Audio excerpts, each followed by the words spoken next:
देख रहे हैं तेलंगाना समाचार। मुस्लिम ग्रेजुएट वेलफेयर एसोसिएशन करीमनगर के ज़ेरे एहतमाम एक जलसा बअनवान जलसे तहनीत व मकाम पिकाक प्राइड बसदारत मुस्तफ़ा अली अंसारी सदर मुस्लिम ग्रेजुएट एसोसिएशन करीमनगर मुनक़िद हुआ। इस जलसे के मेहमान खुसूसी जनाब मोहम्मद असदुल्ला शरीफ सिविल जज and jurisdictional of first class थे। इस मौके पर खिताब करते हुए मोहम्मद असदुल्ला शरीफ ने मुख्तलिफ अहादीसों का जिक्र करते हुए उन्होंने कहा, अदल और इंसाफ के लिए हमेशा हज़रत उमर फ़ारूक रज़ियल्लाहु ताला अन्हु को अपना आइडियल बनाना चाहिए। इस मौके पर जदीद एडवोकेट को भी तहनीत पेश की गई। जलसे की कार्रवाई मुफ्ती नवीद एडवोकेट साहब ने की और आखिर में शुक्रिया अदा किया। इस मौके पर वकला के अलावा मजहबी, सियासी, समाजी और मुस्लिम ख़वातीन एडवोकेट और अवाम की कसीर तादाद मौजूद थी। कि वो हमारी इस तंजीम और इस इजलास के ताल्लुक से कुंतुम खैर उम्मतिन उखरिजत लिन्नास सल्लल्लाहु अलैहि वसल्लम वक़ाल नबी सल्लल्लाहु अलैहि वसल्लम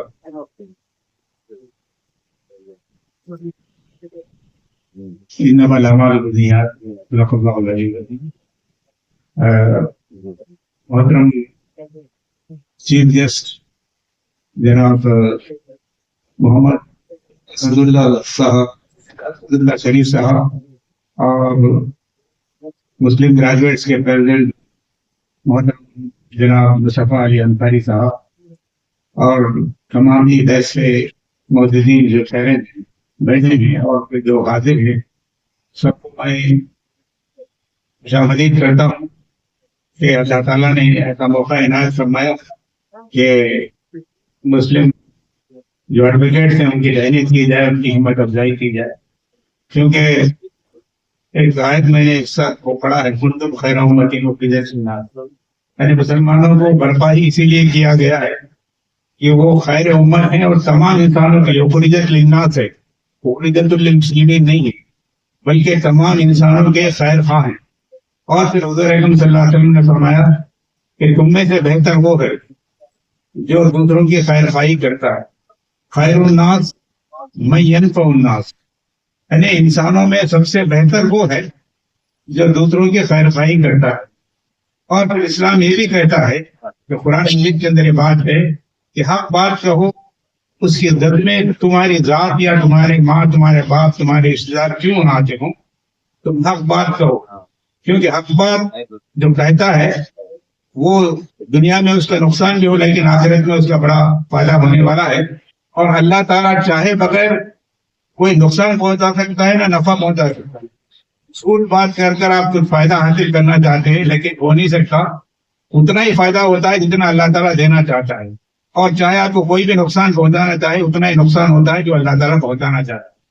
इसीलिए हमको हुज़ूर अकरम सल्लल्लाहु अलैहि वसल्लम ने भी गवाही फैसले करने के बाद ये फरमाते कि देखो, अगर तुमने चर्फ ज़बानी से अपनी जबान की चालाकी, अय्यारी, मक्कारी से काम लिया है तो ये मेरा फैसला भी कल अल्लाह के पास तुम्हें बता नहीं सकता।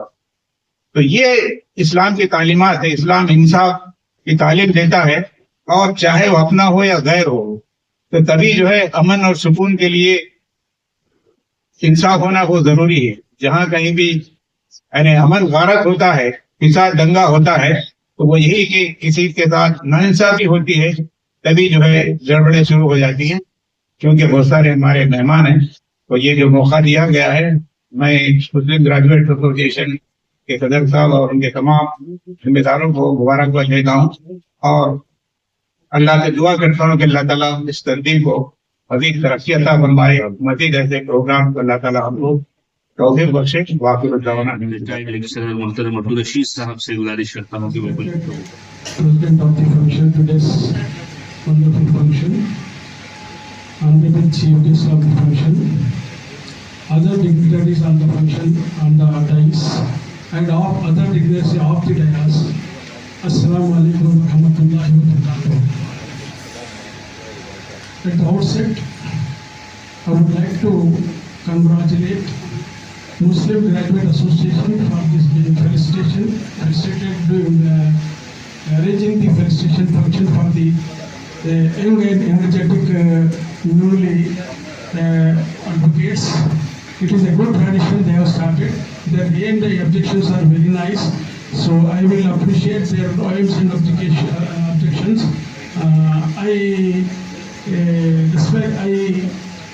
Thanks to all the representatives or organizers that they will continue this tradition so that they will get the youth will get the encouragement. Then, first of all, I would like to congratulate young advocates, those who are entering into the judicial in the field of advocacy, and I will congratulate all the newly advocates, and I myself feel a great privilege for me that being the part of this occasion. So I request all the new energetic lawyers, they do for the, we are very much our what you call our we are very much required advocates, because our community required more number of advocates, because we have a lot of problems in our society, as what you call, that is marriage disputes, dowry disputes. We have so many terms. So I request all the young energetic advocates, they come into with a good intention and do the helpful to those who are victims and help them, and don't go after money. If you work with a good intention, definitely amount will come with you. Definitely you will get reward as well. About you can get the reward here and hereafter. Okay. By giving this opportunity to speak something, I once again congratulate, convey my thanks to the organizers for giving this opportunity to speak something. Mushtaq Ali साहब chairman लक्षित से गुजारिश करता हूँ कि वो भी पहले तो मैं 2 मिनट के अंदर तो एमजीए के इतने सर्विसेज हैं माशाल्लाह से। मैं एडवाइजरी बोर्ड मेंबर हूँ 2015 से, जब हम लोग जुड़े, गरीब बच्चों की शादी से लेके हर कोई जो भी मसला हम अंसारी साहब जो सदर हैं हमारे, उनके पास लेके आते हैं, तो वो एक ही बात बोलते हैं, आप सब नौजवान हैं, आप सबसे पॉसिबल है, nothing is impossible, everything is it says I am possible, आप लोग आगे बढ़ो, हम आपके साथ। तो अल्हम्दुलिल्लाह, तो हर जगह हम लोग जितने भी सोशल काम कर रहे हैं। इसके अलावा पूरे करीमनगर में एक वाक़ई तंजीम है जो एडवोकेट्स को उभारने में, एडवोकेट्स आप देख लीजिए, जब भी नोटिफिकेशन आता है तो हर ग्रुप में अल्ताफ सर का, अब्दुल बारी का, ये हमारा कोई से भी मेंबर का मैसेज रहता है कि आप तो लॉ सेट अप्लाई कर लीजिए, आप लोग लॉ करिए। We were always behind the awareness programs for advocates. तो अब सिंगल डिजिट से डबल डिजिट में आ गए, इंशाल्लाह 3 डिजिट, 4 डिजिट, 5 डिजिट में भी इंशाल्लाह हम एडवोकेट्स होंगे। बट मैं आज जज साहब से एक अदबन गुजारिश करता हूँ, अगर से आपका सपोर्ट रहा तो हमारे एमजीए की तरफ से भी और भी जजेस बनेंगे इंशाल्लाह, because you have all the practices, how to crack a preliminary exam, आपके एग्जामिनेशंस का पैटर्न क्या है, सब्जेक्टिव कैसा है, आपकी स्ट्रैटेजी क्या है। अगर से आप आज के नौजवानों को बोल देंगे तो इंशाल्लाह ये तंजीम से और भी हजारों जजेस भी बनेंगे एडवोकेट्स के अलावा।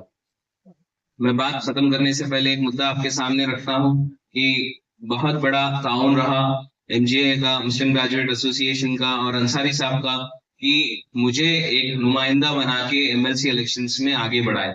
और मैं आप सबके सामने करीमनगर, आदिलाबाद, निजामाबाद में 4 हल्के का इंडिपेंडेंट कंटेस्टिंग कैंडिडेट के तरफ से ये इलेक्शन में कंटेस्ट कर रहा हूँ। आप सबका सपोर्ट चाहिए। अगर से मुसलमान पूरे एक हो जाएंगे, 62,000 वोट्स है हमारे जो रजिस्टर्ड होके हैं, अगर से पूरे एक हो गए तो इंशाल्लाह जीत हमारी हो सकती। और भी एडवोकेट्स और भी जजेस और भी प्रोफेशनल्स हमारी कम्युनिटी से आ सकते। मैं हमारी इस नशिस्त के सदर और हमारी तंजीम के सदर मोहतरम मोहम्मद मुस्तफ़ा अली अंसारी साहब से गुजारिश करता हूँ कि वो सदारती करीमनगर के मुतवक्किल ख्यालात का इज़हार कर चुके हैं। अब इसके बाद मजीद मैं कुछ कहूँ भी बहुत हिमाकत की बात आ जाती है। सच तो ये है मैंने इस तंजीम को तंजीम नहीं, तंजीम के मेंबर को याद की तरह चला। और ये है तंजीम का सदर सॉफ्टवेयर कमिल और सारे मेंबर या तो इंजीनियर्स हैं या डॉक्टर्स हैं या एमबीए हैं और तकरीबन आधे से ज्यादा या तकरीबन पूरे एलएलबी। यानी एक कुर्बे क़यामत हो सकती है कि इनके सामने आए लोग जाहिल सदर है और फॉलोअर्स है। इनके जज्बे खिदमत को मैं बहुत खिराज तहसीन पेश करता हूँ। इससे पहले मेरे मेहमान खुसूसी हिज हाइनेस जस्टिस असदुल्ला शरीफ साहब का मैं ममनून मशहूर हूँ कि हमारी तंजीम की दावत पर वो बहुत दूर से यहाँ तक आए और ये मालूम हुआ कि जब जैसे आ रहे थे और रेल के ट्रैक होने की वजह से 20 मिनट इंतजार करना पड़ा। ये देरी वो है को जो तकलीफ हुई है उसके लिए हम अब माजरत तो नहीं कर सकते, लेकिन ये कर सकते हैं कि जो तकलीफ हुई है उसके लिए हम माजरत। इतने जज हैं माशाल्लाह, यंग हैं और हम उम्मीद करते हैं कि हमें हिदायत फरमाएंगे। और ये मैं उनसे इल्तिमास करूंगा कि आप अपनी जिंदगी कुछ हालात बयान कीजिए, फ्रॉड कैसे किए हैं, कैसी तरक्की हुई है, इस मुकाम तक कैसे आए हैं, ताकि हमारे बच्चे जो एजुकेटेड हैं उनको एक नसीहत हासिल हो सके, एक मौका मिल सके। आज से 7 साल पहले हमारे कोई एजुकेट नहीं मिलते थे। मैं जब से तंजीम का सदर बना हूँ, मैं एक दे रहा हूँ कि हर घर में इंजीनियर है, हर गांव में एक डॉक्टर है, अगर नहीं है तो वकील नहीं है। एक जमाना था हम ही थे, एक जमाना था हम ही थे, आज ये वक्त है हम ही नहीं।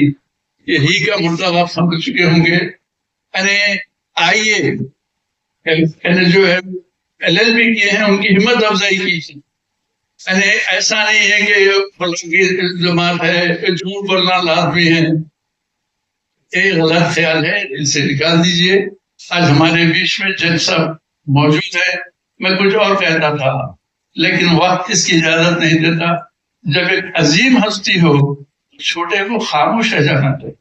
उम्र में मैं उनका बहुत बड़ा हूँ, इल्म में बहुत कम को चाहिए कि बड़े से कॉम्प्रोमाइज करें और बात को खत्म करें। ये जो बात मेरी आप लोग सुने हैं उसका शुक्रिया। आप जो आए तमाम। इसके बाद हम जहमत देंगे हमारे मेहमान खुसूसी चीफ गेस्ट मोहतरम असदुल्ला शरीफ साहब को। उससे पहले मैं चाहता हूं कि उनका कुछ तारुफ भी पेश कर दूं। मोहतरम असदुल्ला शरीफ साहब का ताल्लुक वरंगल से है। 2010 से 2015 तक की बैच है नलसर यूनिवर्सिटी की, वहां से ये BA LLB ऑनर्स करके पढ़े हैं और सिर्फ LLB करने के बाद वो अपनी जगह पर इक्तफा करके अनाद करके कि मैंने बहुत बड़ा काम कर लिया है, वो खामोश नहीं रहे, बल्कि UPSC की उन्होंने तैयारी की। और आज मैंने उनसे तफसीलात भी ली उनकी UPSC की, सुनकर बहुत खुशी भी हुई और बहुत अच्छा भी लगा कि हमारे पास ऐसे रोल मॉडल्स मौजूद हैं। 5 मरतबा ये मेंस में बैठ चुके हैं। UPSC का आपको अंदाजा होगा, पहले प्रीलिम्स लिखाए जाते हैं, फिर उसके बाद मेंस लिखाए जाते हैं, उसके बाद इंटरव्यू का मरहला आ रहा है। तो 5 मरतबा ये मेंस में बैठ चुके हैं और 2 मरतबा इंटरव्यू तक भी पहुंच चुके हैं और 1 मरतबा तो 2 मार्क्स से ही इनकी सीट रह गई। अल्लाह तबारक व तआला को मुकद्दर होता है तो जहां पहुंचाना है पहुंचा देते हैं। बल्ब बनाने वाले के बारे में, थॉमस एडिसन के बारे में मैंने पढ़ा है कि उसने सैकड़ों मरतबा, उसके खुद के अल्फाज भी बाज़ जगह पर लिखे हुए हैं कि मैंने 1000 मरतबा कोशिश की, उसके बाद जाकर मैं कामयाब हुआ। लेकिन 1000 मरतबा मैं नाकाम नहीं हुआ, बल्कि मैंने कामयाब ना होने वाले तरीके सीखे। मैंने वो तरीके सीखे हैं जो सक्सेसफुल नहीं हो सकते। मैं अपनी जगह पर फेल नहीं हुआ। ऐसे बहुत सारे मोटिवेशनल कोट्स और बातें हैं जो मुझसे ज्यादा जानते हैं। उसके बाद हमारे मेहमान खुसूसी जज साहब ने कंपनीज भी चलाई हैं क्लैड ज्ञान के नाम से, जिसके बारे में गूगल का खुद ही कहना है कि ये क्लैड सिखाने वाले प्लेटफॉर्म्स में सबसे ओल्डेस्ट है। क्लैड वो एग्जाम है, एक तो हम है जो स्टेट्स में लॉ सेट का एग्जाम क्रैक करके LLB की सीट लेते हैं, और क्लैट का एग्जाम नेशनल लेवल पर होता है, जिसमें NLUs में एडमिशन लिया जाता है, नेशनल लॉ यूनिवर्सिटीज में। और फिर उसकी प्रिपरेशन के लिए क्लैट ज्ञान और क्लैट पॉसिबल से ये जुड़े रहे। और फिर 2020 में 19 तक तो 5 मरतबा इन्होंने कोशिश की, 5-6 साल, 2015 से 19 तक LLB के बाद। फिर 19 के बाद इन्होंने रुख किया कि अब JCJ का एग्जाम लिखा जाए। 2020 में इनका 3rd रैंक आया था पूरे स्टेट में जुडिशियल सिविल जज के लिए। फिर उसके बाद ये मंत्रियाल लक्षद्वीप में सिविल जज भी हैं, और फिर साथ में इनकी ट्रेनिंग भी देते हैं, जैसा कि अभी मुश्ताक साहब ने तवज्जो दिलाई है।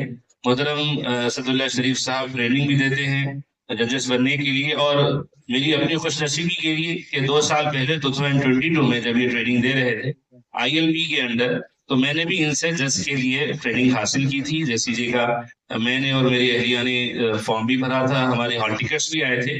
लेकिन वही बात के मुकद्दर तबीयत इतनी नासाज थी कि मैं घर से बाहर भी नहीं निकल सकता था, जो मेरे करीबी दोस्त जानते हैं।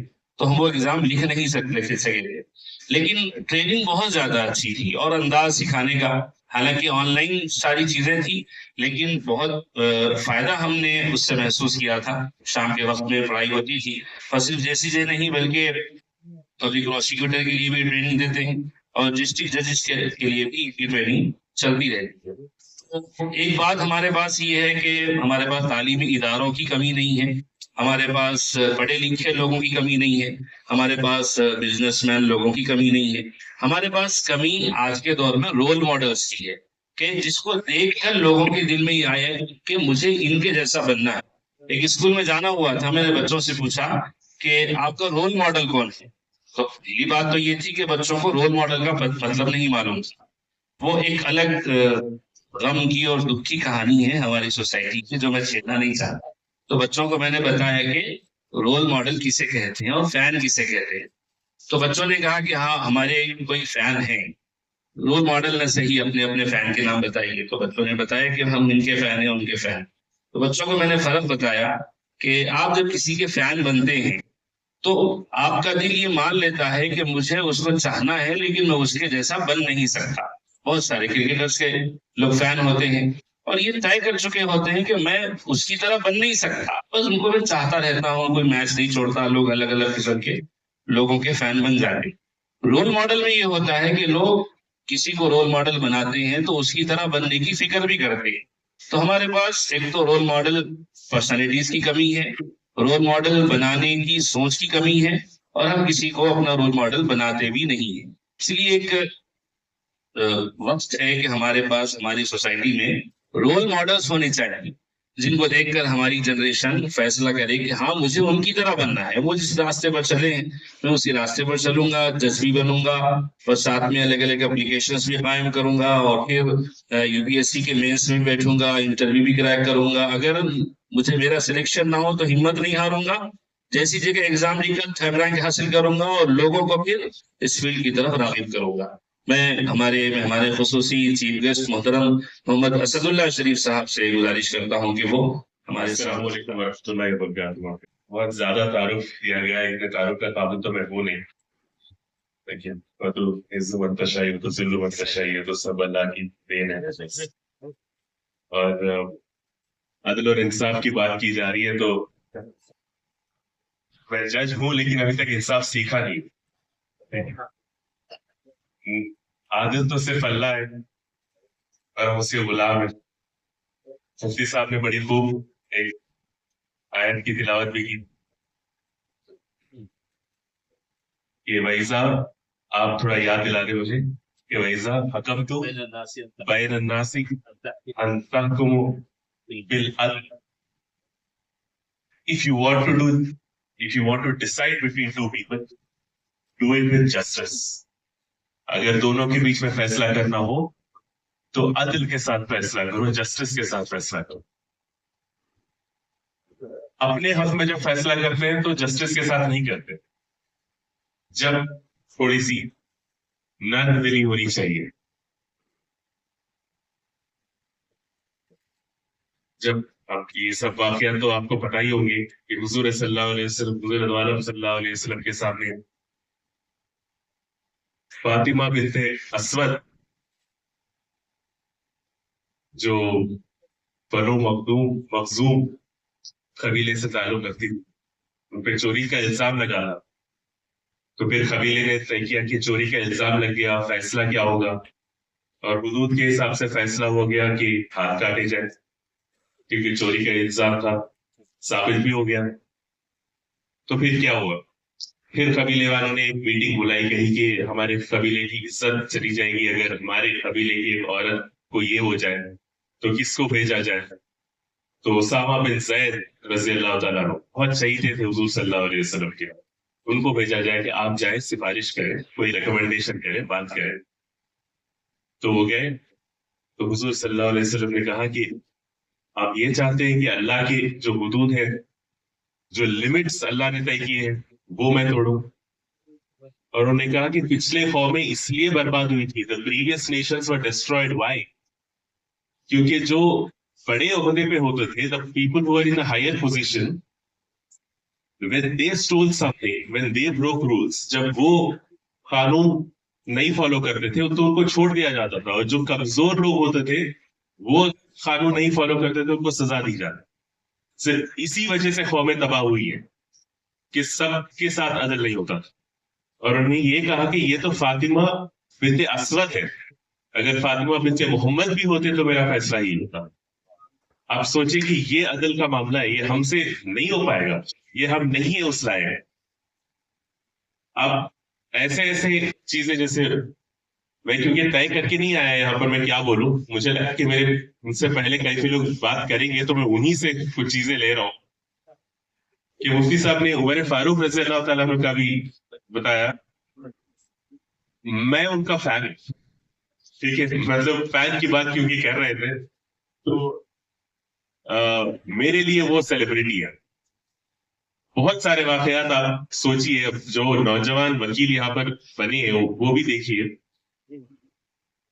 कि एक बार उमर फारूक रज़ी अल्लाह ताला अन्हु रो पड़े, बहुत ज्यादा रो रहे थे। तो उनकी कोई आके पूछे क्यों रो रहे हैं आप, ऐसा क्या हो गया कि आप इतने ज्यादा रो? अमीरुल मोमिनीन है, कैलिफ है। आप देखिए कैलिफ, आप ऐसे मत सोचिए कि कैलिफ, आप सोचिए कि कहां से कहां तक हुकूमत थी।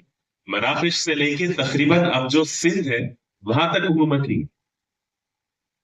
मतलब तकरीबन अगर अब वो मुल्क होता तो perhaps it would have been the largest country by area, super power था तब। और उसके अमीरुल मोमिनीन कैलिफ रो रहे हैं, और उनसे कोई आके पूछते थे इतना ऐसी कौन सी मुसीबत आ गई कि आप रो रहे हैं? तो कहते हैं कि मैंने एक पुल की तामीर की थी, I had constructed a bridge, और उस पुल में थोड़ी सी कमजोरी की वजह से एक बकरियों का झुंड जा रहा था, और एक बकरी का पैर उस कमजोरी में, एक गड्ढा था वहां पर, उसके अंदर फंस गया और वो बकरी को चोट पहुंची। अब मैं इस दुख से रो रहा हूं कि क़यामत के दिन अगर अल्लाह मुझे ये पूछे कि तुमने पुल की तामीर ऐसे कैसे की कि वो बकरी को चोट पहुंची, तो मैं क्या जवाब? तो आप सोचिए कि अदल इंसाफ का ये मर्तबा कि एक बकरी को भी अगर तकलीफ पहुंचती है तो इतनी बड़ी बात। उनके दो फर्जंद, टू सन्स, अब्दुल्ला और उबैदुल्ला, अब्दुल्ला बिन उमर और उबैदुल्ला बिन उमर रज़ी अल्लाह ताला अन्हुमा। सुने होंगे आप भी ये वाकया कि बसरा से जंग जीत कर वो वापस लौट रहे थे।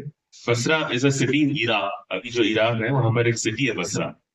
तो जंग जीत के वहां से वापस लौट रहे थे, तो बसरा के जो गवर्नर थे उन्होंने कुछ माल दिया उनको, कुछ पैसे दिए कि ये माले ये तिजारत में जमा कर दीजिए, deposit this in the treasury, ये ट्रेजरी का माल है, आप जमा कर दीजिए। फिर उन्होंने कुछ सजेशन दिया कि आप बसरा से जा रहे हैं ये पैसे लेकर, आप ये क्यों नहीं करते कि इन पैसों से ऐसी कोई चीज खरीद लें जो बसरा में बहुत सस्ते में मिलती है, और आप मदीने जा रहे हैं तो फिर मदीने पे जाके इस चीज को बेच लीजिएगा, तो वहां पर ये महंगे में बिकेगी। तो जो फायदा हुआ, मुनाफा हुआ, ये आपका। जो डिपॉजिट करना था ट्रेजरी में वो आप डिपॉजिट कर दीजिए। और दोनों भाइयों ने, ये उमर फारूक रज़ी अल्लाह ताला उनके दो बेटे अब्दुल्ला बिन उमर और उबैदुल्ला बिन उमर, दोनों भाइयों ने सोचा कि ठीक है ये ऐसे ही करते हैं, और उन्हें कुछ माल खरीदा, वो जाके मदीने में उन्होंने बेचा, फायदा हुआ, फायदा उन्होंने अपने पास रख लिया, जो पैसे डिपॉजिट कर रहे थे वो तो डिपॉजिट कर दिया। जब उमर फारूक रज़ियल्लाहु अन्हु को ये बात पता चलती तो उन्होंने कहता नहीं, फायदों को भी लेकर आओ। क्यों? क्योंकि तुमने माल वो ट्रेजरी का यूज किया था, तो उसका जो फायदा हुआ वो भी ट्रेजरी को जाना चाहिए। तो अब देखिए, कैपिटल जो इन्वेस्टमेंट हुआ, the profit that you made on the investment is also something that will belong to the investment itself. तो ये अदल का मामला है। अब ये भी मैं थोड़ा सा, मुझे गम हो रहा है इस चीज का कि ये कह रहे हैं मैं रोल मॉडल हूं यहाँ पर। अब देखिए, जो दीन बड़ी शान से निकला था वतन से, परदेश में आके गरीबुल गुरबा है, तो मैं मतलब कोई रोल मॉडल की हैसियत नहीं रखता हूँ। और मैं जैसे कह रहा था, दूसरों को जब अदर करते हैं थोड़ा सा नरमी होनी चाहिए। फतेह मक्का का वाकया आप देखें, कितने जुल्म हमारे हुजूर सल्लल्लाहु अलैहि वसल्लम ने झेले थे, जिनकी वजह से he was persecuted, he had no choice but to leave। और जब वापस आते हैं, ऊंट पे सवार होके आते हैं, तो बताइए ऐसे कौन सा एक इंसान था जो ताकत थी जो उनको रोक दी? अगर वो बदला अगर लेना चाहते तो शायद एक भी मक्के का इंसान जिंदा नहीं बचता। सबको तड़पा तड़पा के उनको खत्म कर सकते थे। और वो डर भी था वहां पर कि न जाने क्या होगा। ये तो हमने तो इनको इतने जुल्म से इनको यहां से निकाला था और ये तो लश्कर लेके आ रहे हैं। लेकिन फिर कितनी नदामत, क्योंकि अपने हक की जब बात आती है, उनके साथ नाइंसाफी हुई थी, जरूर हुई थी। मक्के में उन्होंने जो झेला था बिल्कुल नाइंसाफी की बात, लेकिन खुद के मामलात में जब इंसाफ करने की बात आई तो मेरे आका कहते हैं कि उनकी गर्दन से जो झुकी हुई गर्दन कैसी थी कि तुम्हारे शर्म से शाने जलाले हक टपकती है, कि आप हुजूर सल्लल्लाहु अलैहि वसल्लम, आपकी जो शर्म है उससे शाने जलाले हक टपकती है। खबे गर्दन हिलाले आसमाने जुल जलाली है। मतलब आपकी गर्दन ऐसी खम है जैसे अल्लाह के आसमान पे एक नया चांद आ गया हो। चांद नया जब हिलाल आता है तो कैसे मुड़ा हुआ आता है, वैसे ही झुकी हुई आपकी गर्दन है। और ये किसकी गर्दन? जो अगर गर्दन उड़ जाए, तलवार उड़ जाए, तो फिर कोई जवाब देने वाला नहीं होता। तो देखिए, अपने बातों पे जब अगर अदल और इंसाफ की करनी होती है ना, तो इतनी नरमी। और जब दूसरों की बात पे आती है तो कहते हैं कि मेरी बेटी भी होती तो मैं वही फैसला करता। तो ये हमको इंस्पिरेशनली लेना चाहिए। और जो यहाँ पर नौजवान एडवोकेट्स हैं, एक बार हाथ खड़ा करें, मुझे नहीं पता यहाँ पर कितने ऐसा। देखिए, मैं आपके लिए कुछ कह दूं, क्योंकि कहा गया था कि थोड़ा गाइडेंस दी जाए। एक तो वकालत बहुत अच्छी खूबसूरत चीज है, जो ये लोग कहते हैं कि वकील बनकर झूठ बोलना पड़ता है, ये सब पढ़ना पड़ता है। आप तो अभी तक जान ही चुके होंगे कि आपको कुछ भी बोलने की जरूरत नहीं है। आप बस वकील हैं, यू आर अ मीडिएटर, तो आपको बोलने की जरूरत नहीं है। जो भी आपका क्लाइंट बोल रहा है वो आपको बोलना है। आपको तहकीकात करने की जरूरत नहीं, you do not have to investigate. अगर क्लाइंट आके आपसे झूठ बोल रहा है, आप उसकी बात आगे बढ़ा रहे हैं, झूठ का इल्जाम उस पे है, आप पे नहीं। ठीक। तो अगर कोई चोर आके कहता है कि मैंने चोरी नहीं की, लेकिन उसने वाकई में चोरी की है, आप मान के चले कि उसने चोरी नहीं की, क्योंकि आप क्यों बदगुमानी करते हो उसके खिलाफ। हो सकता है आपका क्लाइंट सच में चोरी नहीं की होगी। अगर आप बदगुमानी करते हैं, नहीं शक्ल से तो ऐसा लग रहा है कि चोरी है, ये फिर आपने फैसला कर दिया। आपका फैसला करना तो आपका काम था नहीं, और बिना कोई सबूत के आपने फैसला कर दिया, ये तो आपने खुद उस पर जुल्म किया है।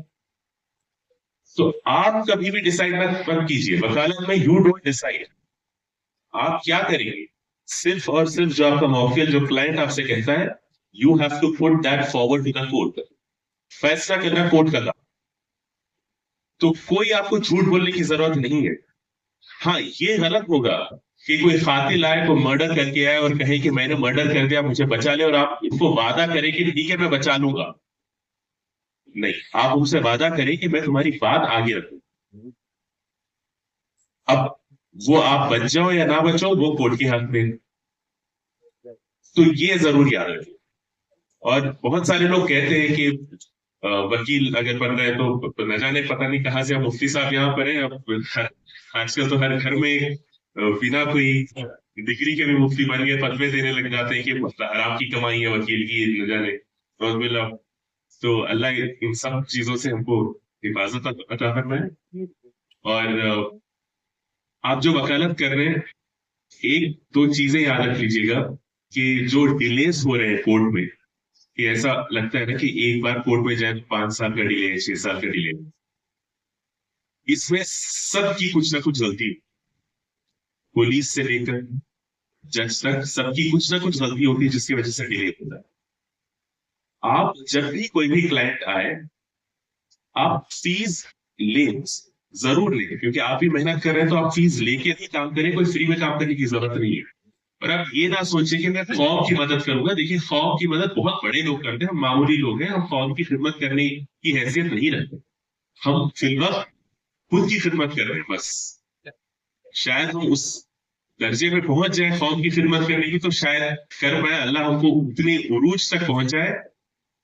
लेकिन अभी मैं समझता हूँ कि हम उस लेवल पे नहीं है कि हम ये कहें कि मैं वकालत LLB इसलिए कर रहा हूँ क्योंकि मुझे कौम की खिदमत करनी है। आप कौम की खिदमत का बोर्ड लगाए, देखते हैं कितने मौकिल आते हैं, नहीं आते, ठीक है। तो आप फीस जरूर लें उनसे, कोई बात नहीं, लेकिन आप कोर्ट में जाकर डेट ना ले, ड्रैग मत कीजिए, क्योंकि कोई उम्मीद से आया आपके पास, उसकी उम्मीद नहीं टूटनी चाहिए। तो जो उम्मीद से आ रहा है और उसकी उम्मीद अगर आप ना तोड़ें और जल्द से जल्द उसका अगर कार्रवाई खत्म कर दें, और if you reach the judgement fastest, it will benefit him but it will also benefit you. अब आपका रेपुटेशन जो है वो बढ़ जाता है। बहुत सारे वकील ऐसे होते हैं जो जिनके पास ऐसा रेपुटेशन बन चुका है, आपको भी पता होगा, यार इसके पास जाएंगे तो बहुत ये खींचने वाला इंसान है, ये तो हर पेशी पे 5,000 मांगता है और पता नहीं कितनी बार कितने साल लग जाते हैं इसके पास जाने। बट ये नहीं, ऐसे वकीलों की बहुत ज्यादा जरूरत है जो ये कहे कि मैं जल्द से जल्द तुम्हारा काम करना हूं, और कोर्ट के सामने ये कहें कि नहीं आज ही होना चाहिए, डेट मत दीजिए, कोई वजह नहीं है डेट, आज जो भी करना है चीफ एग्जामिनेशन प्रोसेस आज ही कर दी। आप ये प्रेशर बनाए तो हो सकता है 10 पेशियों की जगह 5 पेशियों में काम हो जाए। तो ये एक चीज थोड़ा याद रखिए। आप हो सकता है मुवक्किल से जब क्लाइंट से जब फीस डिमांड करते हैं तो आप लमसम में डिमांड कर सकते हैं, आप हर एडजस्टमेंट का फीस डिमांड मत कीजिए। आप ये मत कहिए कि यार 10 पेशी लगेंगे तो शायद मैं हर पेशी के 2,000 लूंगा, या जब भी आ रहा है तो वकील कोर्ट से ज्यादा आपसे डर रहा है कि भाई वकील साहब भी पैसे मांग लेंगे, कोर्ट का तो पता नहीं सजा में काट लूंगा। लेकिन तो ऐसा नहीं होना चाहिए। और इतना ज्यादा कुछ भी वकील पैसे मांगते हैं, वो तो डायरेक्टली दूसरे पार्टी से जाके कॉम्प्रोमाइज ही कर लेते हैं कि भाई ठीक है मुझे आधे ही पैसे दे दे, मेरा वकील तो पूरे ही खा जाएगा। ऐसा नहीं, ठीक है। तो ये थोड़ा सा ध्यान रखिए कि आप लमसम कर सकते हैं कि पूरे केस के 20,000 में लूंगा, उसके बाद 1 रुपया भी मैं तुमसे नहीं मांगूंगा, जितना भी टाइम लगे मैं केस कंप्लीट। अब आप देखें, आप 20,000 आपने ले लिया, उसके बाद ऐसा लगेगा कि that case is a liability for you, वो केस खुद आपके ऊपर बोझ लगेगा। आपको लगेगा भाई आमदनी जितनी आनी थी आ गई, अब इसको जल्दी जल्दी रफा दफा करो, इससे कुछ और आना तो है नहीं। तो आपके लिए भी ये मोटिवेशन होगा कि ये खत्म करो और दूसरे केस लेता हूँ, और इसी से मैं रेपुटेशन बिल्ड करूं ताकि इस जैसे और केसेस हैं। तो ये कीजिए। और वकालत बहुत अच्छी चीज है, बहुत आप आगे जा सकते हैं वकालत में, अगर आपको पसंद है। अगर आपको पहले कुछ साल तक मेहनत होगी, वो जरूर मेहनत होगी, हर फील्ड में वो मेहनत होती है, लेकिन आप थोड़ा सा कंसिस्टेंसी अगर आपके पास हो, परसिवरेंस अगर आपके पास हो, तो जरूर आप कामयाब। ये चीज है। दूसरी रही बात जज बनने की, जो अगर आप ऐसे कोई इंटरेस्टेड है कि जुडिशरी के एग्जाम लिखे हैं, जज बने, even for that matter BPSC वगैरह लिखे, तो वो भी बहुत अच्छी बात है। अब जैसे मेरा सफर, मुझे मेरा तारुफ तो किया गया था तो नलसार यूनिवर्सिटी ऑफ लॉ हैदराबाद में है, वहां से मैंने LLB हासिल की। तो मेरा बिल्कुल भी इरादा नहीं था कि मैं इस तरफ आऊं कि मैं जज का एग्जाम लिखूं। मेरा सिर्फ ये था कि मैं IAS ऑफिसर बनूं, तो मैंने UPSC एग्जाम लिखे। अब वो हो गया बस ऐसे ही कि बहुत मुश्किलात का टाइम भी था, जब रिजल्ट आता था और नाम नहीं, इंटरव्यू दिया, फिर देखा तो नाम नहीं है, तो ऐसे शायद जनरल कैटेगरी से हूँ मैं, अगर ओबीसी या बीसी कुछ होता तो वो तो शायद होम गार्डर आईएएस ऑफिसर बन जाता मैं।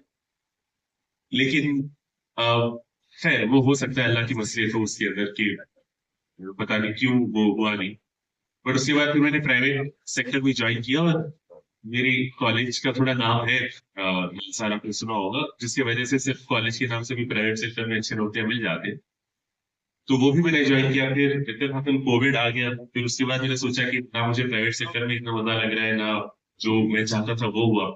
तो उसी बात नोटिफिकेशन आया था, मार्च 2020 की बात है, जिस महीने में लॉकडाउन लगा उसी महीने में नोटिफिकेशन आया था कि 87 वैकेंसीज का काफी बड़ा नोटिफिकेशन था। और कोविड के चलते ऐसा हो गया कि एग्जाम्स इतने डिले हो गए, प्रीलिम्स के लिए 5 महीने तैयारी का मौका मिल गया, फिर उसके बाद मेंस के लिए 3 महीने तैयारी का मौका मिल गया। तो वो थोड़ा मेरे लिए एडवांटेज हो गया, क्योंकि मैं ऐसे सब्जेक्ट पढ़ रहा था जो पहली बार कॉलेज में अगर पढ़ भी रहा था तो मैंने कुछ इसमें फोकस नहीं था, ध्यान नहीं था। तो पहले सिले से मैंने शुरुआत की, उसकी टेक्स्ट बुक्स वगैरह से ही शुरुआत की, और वो सब पढ़ने के बाद अल्हम्दुलिल्लाह इंटरव्यू वगैरह भी अच्छा हुआ, तो उसके अंदर मेरा थर्ड रैंक आया। लेकिन मैं ये कह रहा हूँ कि फिर भी ऐसा ये है कि बहुत कमी है अपने लोगों की इस सिस्टम में। तो अगर आप ये जज का एग्जाम लिखना चाहते हैं तो इतना मुश्किल एग्जाम नहीं है, आसानी से हो सकता है, थोड़ा सा फोकस हो, 4-5 महीने की तैयारी तो हो सकती है। लेकिन बस ये है कि कंसिस्टेंसी बहुत ज्यादा जरूरी है। Without consistency you can not achieve anything. ऐसा नहीं कि आज पढ़ेंगे तो 10 घंटे पढ़ेंगे, कल कुछ बिल्कुल पढ़ेंगे ही नहीं क्योंकि आज की थकान चल रही है, ऐसा है। आप रोज के 2 घंटे ही पढ़े कोई बात नहीं, लेकिन हर रोज ये consistency is very very important. तो ये एक चीज आप थोड़ा सा ध्यान रखिए। मैं इनफैक्ट कोई अगर स्पेसिफिक जो नौजवान रेनेगेड से उनकी कोई सवाल मिल रहे तो मैं जवाब देने के लिए तैयार हूँ। आप अभी भी मुझसे सवाल पूछ सकते हैं। Is there any specific career path where you want me to talk about?